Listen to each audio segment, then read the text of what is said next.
Chapter 13. Mad Eye Moody. The storm had blown itself out by the following morning. Through the ceiling in the great hall was still gloomy, heavy cloud of pewter grey wilted overhead as Harry, Ron, Hermione one examined their new course schedule at breakfast. A few seats along Fred, George, and Lee Jordan were discussing magical method of aging themselves and buffling their way into the Triwizard tournament. Today is not bad. Outside all morning, said Ron, who was running his finger down the Monday column of his schedule. Apology with the Hufflepuff and care of magical creature. Damn it, we are still with Slytherins. Double deviation this afternoon. Harry groaned, looking down. Deviation was his last favorite subject. Apart from potion, Professor Trelawney kept predicting Harry's death, which he found extremely annoying. You should have given it up like me, shouldn't you? Said Hermione briskly, buttering herself some toast. Then you had be doing something sensible like Artemisy. You are eating again, I noticed, said Ron, watching Hermione adding liberal amount of jam to her toast too. I have decided there are better ways of making a stand about elf rights, said Hermione hotly. Yeah, and you are hungry, said Ron, grinning. There was a sudden rustling noise above them, and 100 owls came soaring through the open window, carrying the morning mail instinctively. Harry looked up, but there was no sign of white among the mass of brown and grey. The owls circled the table looking for the people to whom their letter and packages were addressed. A large tiny owl soared down to Neville Longbottom and deposited a parcel into his nap.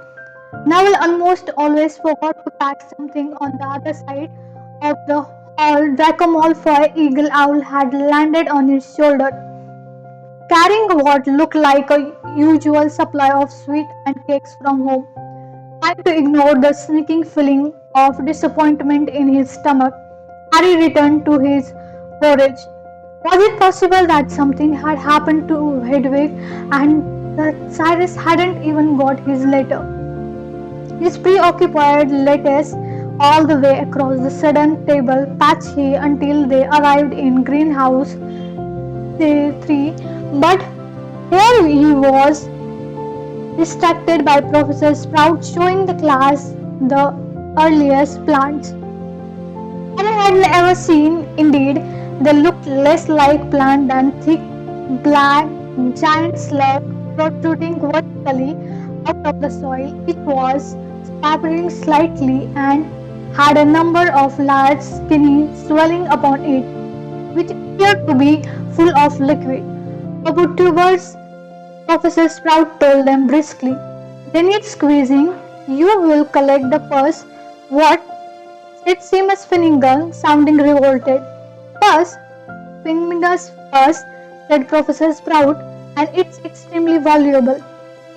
So don't waste it. You will collect the purse. I say, in this bottle, where you dragon hide glow, you can do funny things to the skin when undiluted bubble tubers pus. Squeezing the bubble tubers was disgusting but oddly satisfying. As his swelling was popped, a large amount of thick yellowish green liquid burst forth, which smelled strongly of petrol. They caught it in the bottle as Professor Sprout had indicated, and by the end of the lesson had collected several pins. This will keep Madame Pomfrey happy, said Professor Sprout, stopping the last bottle with a cork, an excellent remedy for the more stubborn form of acne. Bubble pulse should stop students restoring to desperate measure to rid themselves of pimples, like poor Eloise Megan, said about a Hufflepuff in a harsh voice. She tried to curse her off. Silly girl, said Professor Sprout, shaking her head, but Madame Pomfrey fixed her nose back in the head. A booming bell echoed from the castle across the wet ground, signaling the end of the lesson and class separated. The Hufflepuff climbing the stone step for transfiguration and the Gryffindor heading in the other direction. Down the sloping lawn toward Hagrid's small wooden cabin which stood on the edge of the forbidden forest. Hagrid was standing outside his hut, one hand on the collar of his enormous black boarhound Fang, there were several open wooden crates on the ground at his feet, and Fang was whimpering and staring at his collar, apparently keen to investigate the contents more closely. As they drew nearer, an odd rattling noise reached their ears, punctuated by what sounded like minor explosion. Hagrid said, grinning at Harry, Ron, and Hermione. We are waited for the Slytherins. They won't want to miss these fast-ended squares. Come again, said Ron. Hagrid pointed down into the crates. Square lavender brown, lumpy jumping backward. Just what stump up the blasted squares in Harry's opinion. They look like defrauded shell, less lobster, herbipair and slim looking with legs sticked out in a very odd pass and no visible head. There were about 100 of them in each crate, each about 6 inches long, crawling over another, looking blindly into the side of the boxes. They were giving off a very powerful smell of rotting fish. Every now and then, spark would fly out of the end of the skewer, and with a small putt, it would be propelled forward several inches. On you just hatch, said Hagrid proudly, so you'll be able to raise them yourself. Thought we had made a bit of project of it, and why would we want to raise them? Said a cold voice. The Slytherin had arrived. The speaker was Draco Malfoy. Crabbe and Goyle were chuckling appreciatively at his words. Hagrid looked stumped at the question. I mean, what do they do? Asked Malfoy. What is the point of them? Hagrid opened his mouth, apparently thinking hard. There was a few second pause. Then he said roughly, that's next lesson. Malfoy, you just feeding them today. Now you'll want to try them on a few different things. I have never had them before. Not sure what they'll go for. I got ant egg and frog liver and a bit of grass snake. Just try them out with a bit of each. First purse and now this, muttered Simmons. Nothing but deep affection for Hagrid could have made Harry, Ron and Hermione pick up the squalky handful of frog liver and lower them into the crates to tempt the blast-ended scripts. Harry couldn't suppress the suspicion that the whole thing was entirely pointless, because the squirrels didn't seem to have mouth. Ouch, yelled Dean Thomas after about 10 minutes. It got me. Hagrid hurried over to him, looking anxious. Its end exploded, said Dean angrily, showing Hagrid a burn on his hand. Yeah, that can happen when they blast off, said Hagrid, nodding. Said Lavender Brown again. Hagrid, what's that pointy thing on it? Some of them have got sting, said Hagrid enthusiastically. Lavender quickly withdrew her hand from the box. I reckon they are the male. The female I have got short, suckle things on their bellies. I think they might be to suck bloods. Well, I can certainly see why we are trying to keep them alive, said Malfoy sarcastically. Who wouldn't want pets that can burn, sting and bite all at once? Just because they are not very pretty, it doesn't mean they are not useful, Hermione snapped. Dragon blood, amazingly magical, but you wouldn't want to dragon for a pet, would you? Harry and Ron grinned at Hagrid, who gave them a furtive smile from behind his bushy beard. Hagrid would have liked nothing better than a pet dragon, as Harry, Ron and Hermione knew only too well. He had owned one from a brief period during his first year, a vicious Norwegian ridgeback by the name of Norbert. Hagrid simply loved monstrous creatures the more lethal and bitter. Well, at last, the skewers are small, said Ron as they made their way back up to the castle for lunch an hour later. They are now, said Hermione in an exasperated voice, but once Hagrid found out what they eat, I expect they'll be 6 feet long. Well, that won't matter if they turn out to cure sickness or something, will it? Said Ron, grinning style at her. You know perfectly well I only said that to shut Malfoy up, said Hermione. As a matter of fact, I think he's right. The best thing to do would be to step on the lot of them before they start attacking us all. They sat down at the Gryffindor's table and helped themselves to lamb chopped and potatoes. Hermione began to eat so fast that Harry and Ron stared at her. Is this the new stand on Yelf rights? Said Ron, you're going to make yourself puck inside. No, said Hermione with as much dignity as she could muster, with her mouth bulging with sprouts. I just want to get to the library. What? Said Ron in disbelief. Hermione, it is the first day back. We haven't even got homework yet. Hermione shrugged and continued to shovel down her food as though she had not eaten for days. Then she kept to her feet, said, See you at dinner, and departed at high speed. When the bell rang to signal the start of afternoon lesson, Harry and Ron set off for North Tower where at the top of the highly spiraling staircase, a silver step ladder led to a circular tape door in the ceiling and the room where Professor Trelawney lived. The familiar sweet perfume spreading from the fire made their nostrils as they emerged at the top of the step ladder. As even the certain well all closed, the circular room had bathed in dim reddish light cast by the many lamps which were all draped with scarves and shawls. Harry and Ron walked through the mass of occupied seats, chairs, and pots that cluttered the room and sat down at the same small circular table. Good day, said a misty voice of Professor Trelawney right behind Harry, making him jump. A very thin woman with enormous glasses that made her eyes appear far too large for her face.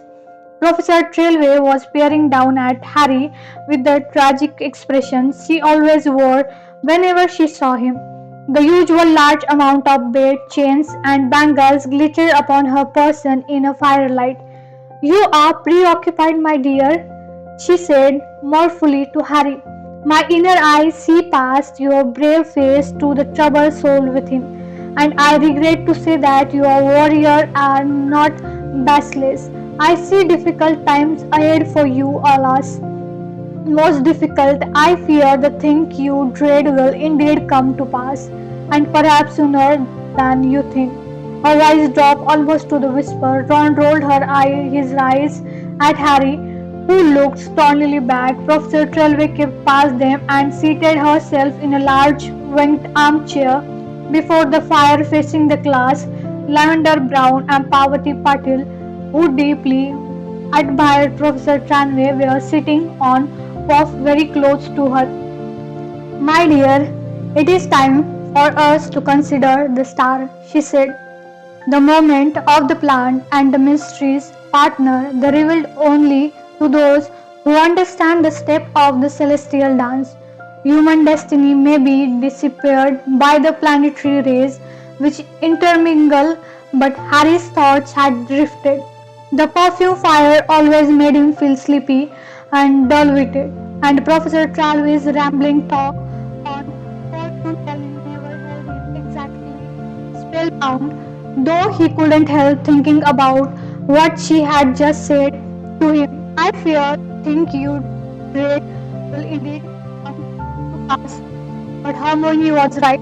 Harry thought irritably. Professor Trelawney really was an old fraud. It wasn't dreading anything at the moment at all. Well, unless you counted his fear and Cyrus had been caught. But what did Professor Trelawney know? He had long since come to the conclusion that her brand of fortune telling was really no more than lucky guesswork and a spooky manner. Except, of course, for the time at the end of last term when she had made the prediction about Voldemort rising again, and Dumbledore himself had said that he thought that trance had been genuine when Harry had described to him. Harry Ron muttered, "What?" Harry looked around. The whole class was sitting at him. He sat up straight. He had been almost dozing off, lost of the heat and his thoughts. "I was saying, my dear, that you were clearly born under the baleful influence of Saturn," said Professor Tralway, a faint note of resentment in her voice at the fact that he had obviously not been hanging on her word. "Born under what?" "Sorry," said Harry. "Saturn, dear. The planet Saturn." Professor Tralway, sounding definitely irritated that he wasn't riveted by his news. "I was saying that Saturn was surely in the position of power in the heavens at the moment you were. You're dark here, you being Saturn, tragic loss of young in life. I think I am right in saying, my dear, that you were born in midwinter." "No," said Harry, "I was born in July." Ron hastily turned his laugh into hacking cough. Half an hour later, each of them had been giving a complicated circular chart and was attempting to fill in the position of the planets at the moment of birth. It was dull work requiring much consultation of timetable and calculation of angles. "I have got two Neptune here," said Harry after a while, frowning down at his piece of parchment. "That can't be right, can it?" Said Ron, imitating Professor Trelawney's mystical whisper. "When two Neptunes appear in the sky, it is a sure sign that might get in glass." In being born, Harry, Seamus and Dean, who were walking nearly, sniggered loud, though not loudly enough to mask the excited squeal from Lavender Brown. "Oh, Professor, look! I think I have got an unexpected planet." "Oh, which one is that, Professor?" "It is Uranus, my dear," said Professor Travey, peering down at the chart. "Can I have a look off at Uranus too?" Lavender said. Most unfortunately, Professor Trelawney heard him, and it was this perhaps that made her give them too much homework at the end of the class. A detailed analysis of the way planetary movement in the coming month will affect you, with reference to your personal chart, she snapped, sounding much more like Professor McGonagall than her usual airy-fairy self. "I want it to ready to hand in the next Monday, and no excuses." "Miserable old bat," said Ron bitterly as they joined the crowd descending the staircase back to the Great Hall and dinner. "That will take all weekend. That will." "Lots of homework," said Hermione brightly, catching up with them. "Professor Victor didn't give us any at all." "Well, probably for Professor Victor," said Ron moodily. They reached the entrance hall, which was packed with people waiting for dinner. They had just joined the end of the line when the loud voice rang behind them. "Weasley! Hey, Weasley!" Harry, Ron and Hermione turned. Malfoy, Crabbe and Goyle were standing there, each looking thoroughly pleased about something. "What?" said Ron shortly. "Your dad's in the paper, Weasley," said Malfoy, brandishing a copy of Daily Prophet and speaking very loudly so that everyone in the packed entrance hall could hear. "Listen. For their mistake at the Ministry of Magic. It seems as though the Ministry of Magic trouble are not yet at an end," writes Rita Seeker, special correspondent, respectively under fire for its poor crowd control at the Quidditch World Cup and still unable to account for the disappearance of one of its witches. The ministry was plugged into fresh embarrassment yesterday by the antic and untrolled Weasley of the misuse of Muggle artifact office. Malfoy looked up. "Imagine them not even getting his name right, Weasley. It's almost as though he is complete non-teen, isn't he?" he crowded. Everyone in the entrance hall was listening now. Malfoy straightened the paper with a flourish and redoubt. Arnold Weasley, who was charged with possession of a flying car 2 years ago, was yesterday involved in the tussle with several Muggle lockkeepers policemen. Over a number of highly aggressive dustmen, Mr. Weasley appeared to have rushed to the aid of the Mad-Eye Moody, an aged ex-auror who retired from the ministry when no longer able to tell difference between handshake and attempt to murder. Unsurprisingly, Mr. Weasley found upon arrival at Mr. Moody's heavily guarded house that Mr. Moody had once again raised a false alarm.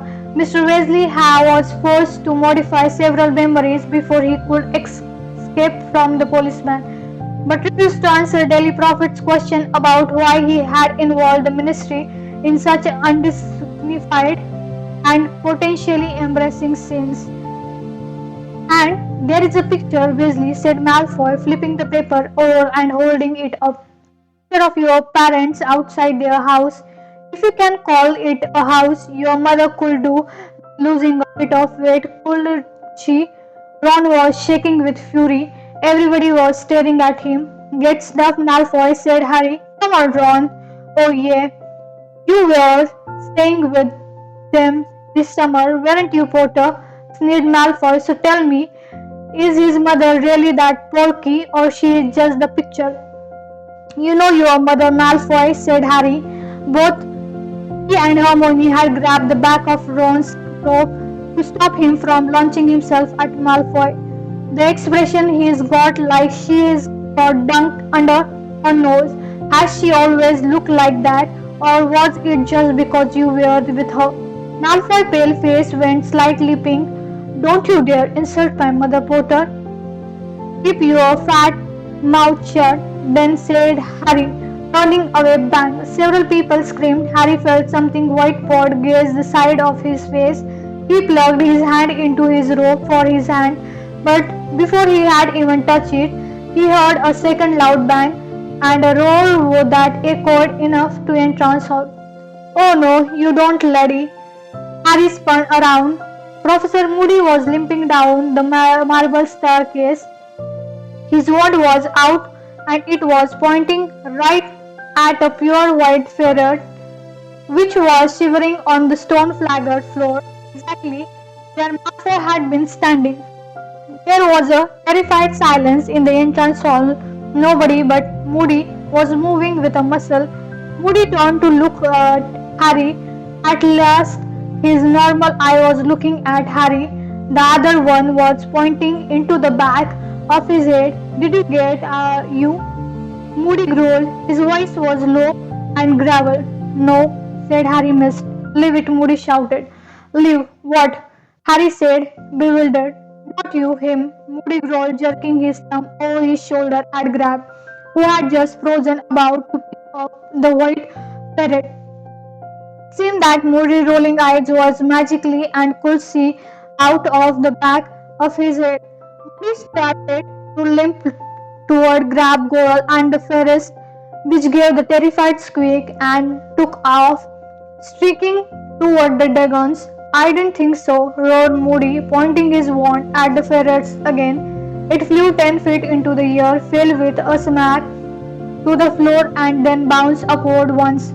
I don't like people who attack when their opponent back turned, told Moody as the ferret bounced higher and higher, squealing in the pain, stringing cowardly, scummy things to do. The ferret flew through the air, its leg and tail failing helplessly. Never do that again, said Moody, speaking each word as the ferret hit the stone floor and bounced upward again. Professor Moody, said a shocked voice. Professor McGonagall was coming down the marble staircase with her arms full of books. Hello, Professor McGonagall, said Moody calmly, bouncing the ferret still higher. What are you doing? Said Professor McGonagall, her eyes following the bouncing ferret progress through the air. Teaching, said Moody. Teach, Moody. Is that a student? Shrinking Professor McGonagall, the book spilling out of her arms. Yup, said Moody. No, cried Professor McGonagall, running down the stair and pulling out her wand. A moment later, with a loud snapping noise, Draco Malfoy has reappeared. lying in the heap of the floor, in his sleek blonde hair all over his now brightly pink face. He got to his feet, wincing. Moody, we never use transfiguration as punishment, said Professor McGonagall weakly. Surely Professor Dumbledore told you that. He might have mentioned it, yeah, said Moody, scratching his chin unconcernedly. But I thought a good sharp shock we give detention, Moody, or speak to the offender's head of house. I'll do that, said Moody, staring at Malfoy with a great dislike. Malfoy, whose pale eyes were still watering with pain and humiliation, looked malevolent up at Moody and muttered something, it which, in the word, my father were distinguishable. Oh, yeah, said Moody quickly, limping forward a few steps, the dull clump of his wooden leg echoing around the hall. Well, I know, your father, of old boy. You tell him Moody's keeping a close eye on his son. Well, tell him that from me. Now your head of house be Snape will. Yes, said Malfoy resentfully. Another old friend, Gold Moody. I have been looking forward to chat with old Snape. Come on, you. And he seized Malfoy upper arm and marched him off towards Dagon. Professor McGonagall stared anxiously after them for a few moments, then waved her wand at her fallen book, causing them to soar up in the air and back into her arms. Don't talk to me, Ron said quietly to Harry and Hermione as they sat down at the Gryffindor table. A few minutes later, surrounded by exciting talk on all sides about what had just happened. Why not? Said Hermione in surprise. Because I want to fix that in my memory forever, said Ron, his eyes closed and unfleet expression on his face. Draco Malfoy, the amazing bouncer ferret. Harry and Hermione both laughed, and Hermione began doling beef tarsal onto each of their plates. He could have really hurt Malfoy, though, she said it was good, really, that Professor McGonagall stopped it. Hermione, said Ron furiously, his eyes snapping open again. You are running the best memory moment of my life. Hermione made an impatient noise and began to eat at the top speed again. Don't tell me you're going back to the library this evening, said Harry, watching her. Got to, said Hermione thickly, loud to do. But you told us, Professor Victor. It's not schoolwork, she said within 5 minutes. She cleared her plate and departed. No sooner had she gone than her seat was taken by Fred Weasley. Moody, he said, how cool he is. Beyond cool, said George, slinking down opposite Fred. Super cool, said his twin best friend Lee Jordan, sliding into the seat beside George. We had him this afternoon, he told Harry and Ron. What was it like? Said Harry eagerly. Fred, George, and Lee exchanged look full of meaning. Never had lesson like that, said Fred. He knows, man, said Lee. Knows what? Said Ron, leaning forward. Knows what it is like to be out there doing it, said George impressively. Doing what? Said lighting the dark art, said Fred. He's seen it all, said George, Mazing and Lee. Ron dived into his bag for his schedule. We haven't got him till Thursday, he said in the disappointed voice. That's it for today. Thank you so much. Stay tuned for next chapter. Till then, see ya. Bye bye.